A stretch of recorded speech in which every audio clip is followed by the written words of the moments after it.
Guys, अगर आपको लगता है कि क्रिप्टो का मार्केट अभी थोड़ा बोरिंग चल रहा है तो तैयार हो जाओ, क्योंकि हिस्ट्री फिर से रिपीट होने वाली है। बिटकॉइन एक ऐसे मंथली ट्रेंड लाइन के पास आ गया है जहां से हर बार सबसे बड़ी रैली शुरू होती है। इथीरियम भी एक लेगेसी बिटकॉइन पैटर्न को रिपीट कर रहा है और साथ ही में मैक्रो इन्वायरमेंट, फेड का प्रेशर, ट्रंप का क्रिप्टो पुश और चाइना का पावर प्ले सब कुछ एक ही टाइम पे अलाइन हो रहा है। आज के वीडियो में मैं कवर करूंगा बिटकॉइन और इथीरियम का एक historical pattern decode, dominance charts का पावरफुल सिग्नल, ट्रंप का new executive order on crypto, China का ट्रेजरी थ्रेट और फेड का रिस्पॉन्स, एंड सबसे इंपॉर्टेंट, क्या ऑल्ट कॉइन सीजन स्टार्ट हो गया है।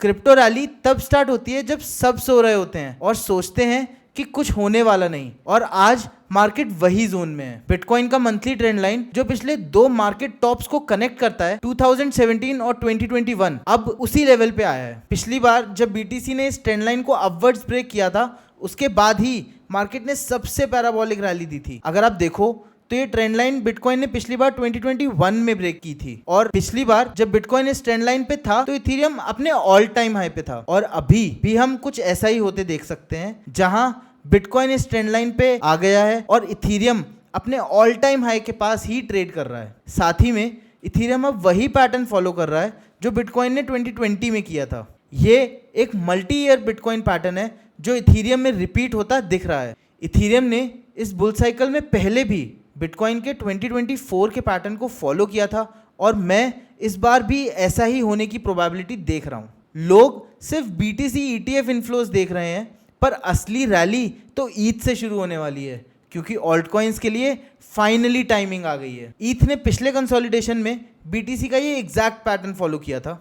कंसोलिडेशन के बाद जहां ईथ ने बीटीसी का 2024 का पैटर्न फॉलो करते हुए एक 2 महीने का कंसोलिडेशन रेंज में एक ऊपर की तरफ मैनिपुलेशन, फिर एक नीचे की तरफ मैनिपुलेशन और फिर एक वर्टिकल ब्रेकआउट दिया था। अब भी इथीरियम बिटकॉइन का एक बहुत पुराना मल्टी ईयर पैटर्न फॉर्म करते हुए दिख रहा है, जहां इथीरियम पिछले 4 ईयर से एक रेंज में ये डब्ल्यू पैटर्न बनाते हुए दिख रहा है, जैसा बिटकॉइन ने अपने प्रीवियस साइकिल में ब्रेकआउट के पहले दिखाया था। तो क्या प्रीवियस रिजल्ट्स फिर से देखने को मिल सकते हैं? वेल, मुझे लगता है कि इसके रिपीट होने की प्रोबेबिलिटी काफी हाई है। बट सिर्फ इथीरियम नहीं, पूरा ऑल्ट कॉइन मार्केट भी कुछ सिग्नल दे रहा है। चलो डोमिनेंस चार्ट पे चलते हैं। बिटकॉइन डोमिनेंस ने टॉप बना के नीचे गिरना स्टार्ट कर दिया है। इथीरियम डोमिनेंस ने ब्रेकआउट दिया है और अभी ये एग्जैक्टली सेम पॉइंट पे है जहां से पिछली बार ऑल्ट कॉइन सीजन चालू हुआ था, जो कि जनवरी 2021 में था। जनवरी 2021 में ही बीटीसी ने अपना ट्रेंड लाइन तोड़ा था और जनवरी 2021 में ही ईथ ने अपना प्रीवियस ऑल टाइम हाई तोड़ा था, और जनवरी 2021 में ही ऑल्ट सीजन भी चालू हुआ था। ऑल्ट कॉइन डोमिनेंस ऑलरेडी काफी नीचे आ गई है और ऑलमोस्ट अपने पिछले साइकिल्स के बॉटम को टच करने वाली है। अब ऐसा हो सकता है कि ऑल्ट कॉइन्स यहीं से राइज करना चालू कर दें, बट मुझे ऐसा लगता है कि अभी बस इथीरियम डोमिनेंस ही राइज करेगा अगले कुछ समय के लिए, और उसके बाद ऑल्ट कॉइन्स जब बॉटम कर जाएंगे वहां से हमें एक प्रॉपर अपवर्ड रैली सारे ऑल्ट कॉइन्स में देखने को मिल सकती है। जो भी केस हो, बट ऑल्ट कॉइन्स में भी पोजीशन बनाने का एक सही समय है, और अगर थोड़ा और नीचे जाते हैं तो फिर डबल डाउन किया जा सकता है। ये ऑल्ट सीजन तब होता है जब लोग बीटीसी से प्रॉफिट लेके ऑल्ट कॉइन्स में जाने लगते हैं, क्योंकि वहां पे बेटर रिवॉर्ड्स मिलने की पॉसिबिलिटी बढ़ जाती है। बट अगर सिर्फ चार्ट्स देख रहे हो तो हाफ स्टोरी देख रहे हो। मैक्रो लैंडस्केप भी इस मूव को सपोर्ट करता है।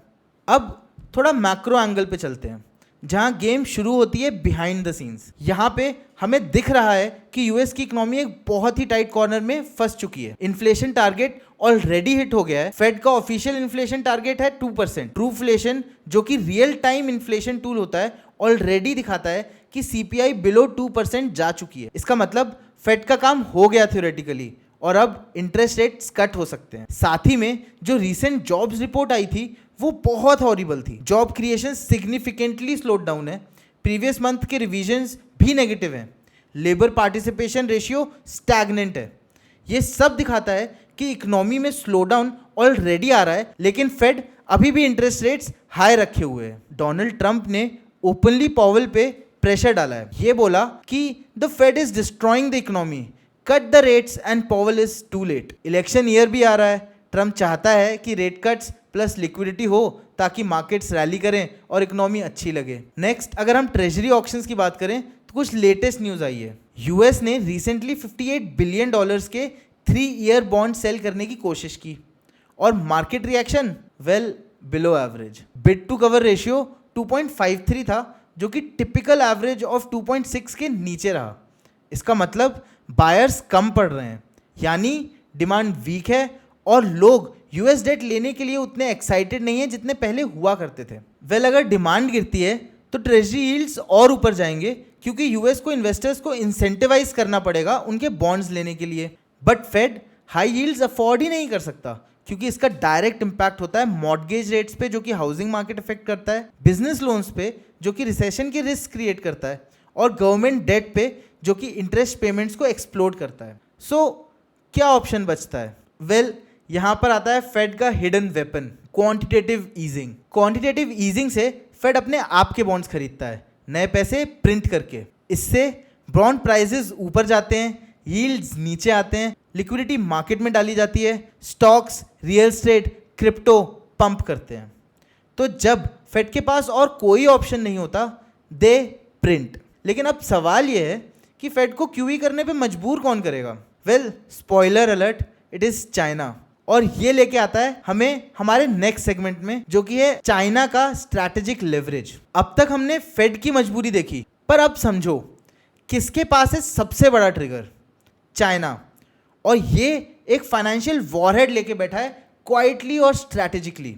सबसे पहले समझते हैं कि why China buys US debt in the first place. सबसे पहले बेसिक समझो, चाइना की इकोनॉमी एक्सपोर्ट्स पे डिपेंडेंट है।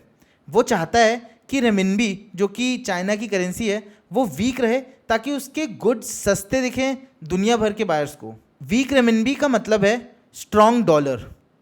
अब इसको अचीव करने के लिए चाइना अपना ट्रेड सरप्लस जो वो यूएस के साथ बनाता है, उसे यूज करता है यूएस बॉन्ड्स को खरीदने के लिए। ये क्रिएट करता है मार्केट में डॉलर्स के लिए डिमांड, जिससे यूएस डॉलर स्ट्रांग होता है, रेमिनबी वीक होता है और एक्सपोर्ट एडवांटेज मेंटेन रहता है। बट अब क्या बदल गया है? वेल, ट्रंप ने ट्रेड वॉर चालू कर दिया है, टैरिफ्स लगा दिए हैं चाइना के गुड्स पे, और अब चाइना के गुड्स उतने प्रॉफिटेबल नहीं रहे। अगर यूएस में उनके प्रोडक्ट्स पर 20 to 40% टैरिफ्स लग जाता है, then it kills the incentive to keep buying US bonds. तो क्या फायदा चीप प्रोडक्ट्स बना के एक्सपोर्ट करने का जब इंपोर्ट ड्यूटी ही लग जा रही है? और यहाँ आता है चाइना का new strategy, diversify away from the dollar. In 2012 China had $1.3 trillion in US Treasury, and in 2024 it's 800 billion. Already China $500 billion के बॉन्ड्स मार्केट में स्लोली साइलेंटली मार्केट पैनिक को अवॉइड करते हुए डंप कर चुका है। और अभी एक परफेक्ट टाइम है पावर प्ले का। जब समय सही हो तो हर लेवरेज वेपन बन जाता है, and the timing couldn't be better. US economy fragile है, वीक जॉब्स रिपोर्ट है, फॉलिंग ट्रूफ्लेशन नंबर्स हैं, डिक्लाइनिंग जीडीपी ग्रोथ है, रेट कट प्रेशर माउंट हो रहा है, बॉन्ड्स की डिमांड वीक हो गई है, और बिड टू कवर रेशियो 2.53 आया है, जो कि अपने एवरेज 2.6 से वीक है, मतलब weak investor interest. Dollar is hanging at a multi year support. Break होने पर डॉलर का क्रैश हो सकता है। Dollar crash equals China's holdings lose value, which equals more incentive to sell quickly. China के पास कुछ चॉइसेस हैं, या तो साइलेंटली लॉस एक्सेप्ट करे जब डॉलर क्रैश करे, या वो खुद क्रैश ट्रिगर करे अपने बॉन्ड्स बेच के और यूएस को फोर्स्ड क्वांटिटेटिव ईजिंग के जोन में ले आए। Dumping treasuries is a soft nuke, military नहीं फाइनेंशियल वॉरफेयर है। इसका क्या इम्पैक्ट होगा? वेल, बॉन्ड प्राइजेस फॉल करेंगे, यील्ड्स राइज करेंगी और डॉलर ड्रॉप करेगा। Massive treasury selling equals USD liquidity flood. Fed panic करेगा, क्योंकि हाई यील्ड्स का मतलब है हाई इंटरेस्ट, जिससे रिसेशन रिस्क बढ़ते हैं, और जॉब मार्केट जो कि ऑलरेडी डाउन चल रहा है उसमें और रिसेशन के फियर्स फेड डाल नहीं सकता है। इसलिए इंटरेस्ट रेट्स हाइक करना will no longer be an option, और फिर फेड के पास बस एक ही ऑप्शन बचता है, विच इज़ क्वांटिटेटिव ईजिंग, जिससे कि फेड खुद से डॉलर्स प्रिंट करके अपने बॉन्ड्स बाय बैक कर सकता है और मार्केट में लिक्विडिटी इंजेक्ट कर सकता है। इस मूव से रिस्क एसेट्स एक्सप्लोड करते हैं, स्टॉक्स, क्रिप्टो, कमोडिटीज, सब कुछ। और geopolitics is completely supporting this play. Brazil के प्रेसिडेंट ने ट्रंप से बात करने से मना कर दिया और बोला कि वो प्रेसिडेंट जी या फिर प्राइम मिनिस्टर मोदी से इंस्टेड मिलना चाहेंगे। पुतिन ने रिसेंटली अपना सपोर्ट दिखाया सॉवरेन साउथ को, referring to BRICS nations resisting dollar dependency. In fact reports हैं कि प्राइम मिनिस्टर मोदी और प्रेसिडेंट शी काफ़ी जल्दी मिल सकते हैं आफ्टर 7 years। ये सिर्फ एक पॉलिटिकल ड्रामा नहीं है, ये एक सिग्नल है। The world is slowly building alternatives to US financial dominance. Crypto बस इसका एक रिलीज वॉल्व है। जब ग्लोबल कैपिटल डॉलर सिस्टम से निकलता है तो वो यूरो या येन में नहीं जाता, instead it goes into commodities like gold and now crypto, specifically Ethereum and alt coins. और तभी हम देख रहे हैं ईथ डोमिनेंस का breakout at the same time जब बीटीसी अपनी ट्रेंड लाइन से ब्रेकआउट दिखा रहा है। तो guys let's connect everything. BTC अपना हिस्टोरिकल ट्रेंड लाइन तोड़ रहा है, ईथ कॉपी कर रहा है बीटीसी का 2020 का pattern, altcoin dominance breakout दे रही है, फेड अंडर प्रेशर है प्रिंट करने के, ट्रंप क्रिप्टो को सपोर्ट करता है और चाइना ट्रिगर कर सकता है quantitative easing with treasury dump. Dollar अपने एक नियर कोलैप्स पे है। ये सब साइंस एक ही बात कह रहे हैं, लिक्विडिटी आ रही है और जब लिक्विडिटी भरती है तो ऑल्ट कॉइन्स एक्सप्लोड करते हैं। तो दोस्तों ये कोई ऑर्डिनरी मार्केट नहीं है, ये सारे पैटर्न्स, जियोपॉलिटिकल शिफ्ट और मैक्रो ट्रिगर्स सब एक ही वक्त पे अलाइन हो रहे हैं एंड हिस्ट्री शोज जब ये होता है तो ऑल्ट कॉइन सीजन आता है। अगर आपको ऐसा deep macro plus crypto content चाहिए तो सब्सक्राइब करो पार्ट टाइम क्रिप्टो को। और अगर आपको एक विजुअल ट्रैकर चाहिए जहां आप ये पैटर्न्स फॉलो कर सको तो कमेंट करो PDF and I will build one for you. इसी के साथ मिलते हैं नेक्स्ट वीडियो पे। Peace out.